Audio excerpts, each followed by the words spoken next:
नमस्कार दोस्तों, स्वागत है आपका हमारे YouTube चैनल पर। आज मैं लेकर आई हूँ शिव महापुराण कथा का 25वें अध्याय का दूसरा भाग। श्री रामचंद्र जी कहते हैं, देवी इस प्रकार श्री हरि को अपना अखंड ऐश्वर्य सौंपकर उमावल्लभ भगवान हर स्वयं कैलाश पर्वत पर रहते हुए अपने पार्षदों के साथ स्वच्छंद क्रीड़ा करते हैं।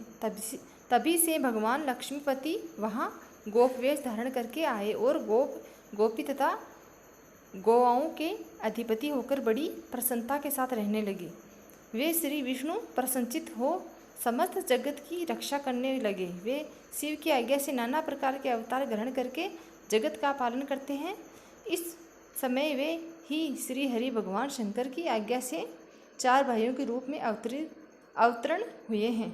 उन 4 भाइयों में सबसे बड़ा मैं राम हूँ, दूसरे भरत है, तीसरे लक्ष्मण और चौथे भाई शत्रुघ्न है। देवी मैं पिता की आज्ञा से सीता और लक्ष्मण के साथ वन में आया हूँ। यहाँ किसी निशाचर ने मेरी पत्नी सीता को हर लिया है और मैं वैरही होकर भाई के साथ इस वन में अपनी प्रिय का अन्वेषण करता हूँ। जब आपका दर्शन प्राप्त हो गया तब सर्वथा मेरा कुशल मंगल ही होगा। माँ सती, आपकी कृपा से ऐसा होने में कोई संदेह नहीं है।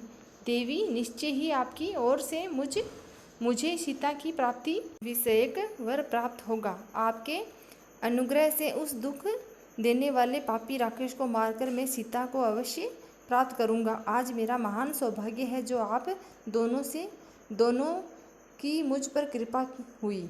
जिस पर आप दोनों दयालु हो जाएं वह पुरुष धन्य और श्रेष्ठ है। इस प्रकार बहुत सी बातें कहकर कल्याणमयी सती देवी को प्रणाम करके रघुकुल शिरोमणि श्री राम उनकी आज्ञा से उस वन में विचरने लगे। पवित्र हृदय वाले श्री राम की यह बात सुनकर सती मन ही मन शिव भक्ति परायण रघुनाथ जी की प्रशंसा करती हुई बहुत प्रसन्न हुई, पर अपने कर्म को याद करके उनके मन में बड़ा शोक हुआ।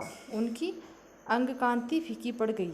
वे उदास होकर शिवजी के पास लौटी। मार्ग में जाती हुई देवी सती बारंबार चिंता करने लगी कि मैंने भगवान शिव की बात नहीं मानी और श्री राम के प्रति कुत्सित बुद्धि कर ली। अब शंकर जी के पास जाकर उन्हें क्या उत्तर देगी। इस प्रकार बारंबार विचार करके उन्हें उस समय बड़ा पश्चाताप हुआ। शिव के समीप जाकर सती ने उन्हें मन ही मन प्रणाम किया। उनके मुख पर विषाद छा रहा था। वे शोक से व्याकुल और निस्तेज हो गई थी। सती को दुखी देख भगवान हर ने उनका कुशल समाचार पूछा और प्रेम पूर्वक कहा, तुमने किस प्रकार परीक्षा ली।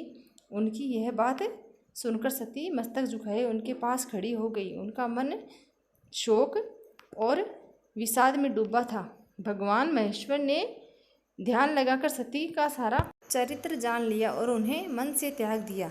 वेद धर्म का प्रतिपालन करने वाले परमेश्वर शिव ने अपनी पहले की हुई प्रतिज्ञा को नष्ट नहीं होने दिया। सती का मन से त्याग करके वे अपने निवास भूत कैलाश पर्वत पर चले गए। मार्ग में महेश्वर और सती को सुनाते हुए आकाशवाणी बोली, महेश्वर तुम धन्य हो और तुम्हारे यज्ञ प्रतिज्ञा भी धन्य है। तीनों लोकों में तुम्हारे जैसा महायोगी और महाप्रभु दूसरा कोई नहीं है।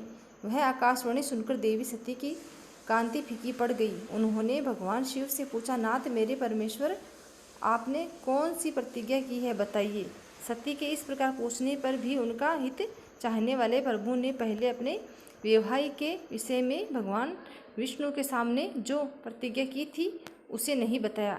मुने उस समय सती ने अपने प्राण वल्लभ पति भगवान शिव का ध्यान करके उस समस्त कारण को जान लिया जिससे उनके प्रियतम ने उन्हें त्याग दिया था। शंभु ने मेरा त्याग कर दिया है। इस बात को जानकर दक्ष कन्या सती शीघ्र ही अत्यंत शोक में डूब गई और बारंबार सिसकने लगी। सती के मनोभाव को जानकर शिव ने उनके लिए जो प्रतिज्ञा की थी उसे गुप्त ही रखा और वे दूसरी बहुत सी कथाएं कहने लगी। नाना प्रकार की कथाएं कहते हुए वे सती के साथ कैलाश पर जा पहुँचे और श्रेष्ठ आसन पर स्थित हो चित्तवृत्तियों के निरोध पूर्वक समाधि लगा अपने स्वरूप का ध्यान करने लगी। सती मन में अत्यंत विषाद ले अपने उस धर्म में लग गई। मुने शिवा और शिव के उस चरित्र को कोई नहीं जानता। महामुने स्वेच्छा से शरीर धारण करके लोक लीला का अनुसरण करने वाले उन 2 प्रभुओं का इस प्रकार वहाँ रहते हुए दीर्घ काल व्यतीत हो गया। तत्पश्चात उत्तम लीला करने वाले महादेव जी ने ध्यान तोड़ा। यह जानकर जगदम्बा सती वहाँ आई और उन्होंने व्यथित हृदय से शिव के चरणों में प्रणाम किया। उद्धार चेता शंभु ने उन्हें अपने सामने बैठने के लिए आसन दिया और बड़े प्रेम से बहुत सी मनोरम कथाएं कही। उन्होंने वैसे ही लीला करके सती के शोक को तत्काल दूर कर दिया।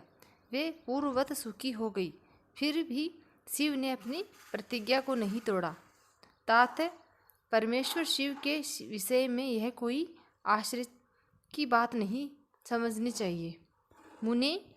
मुनि लोग शिव और शिव की ऐसी ही कथा कहते हैं।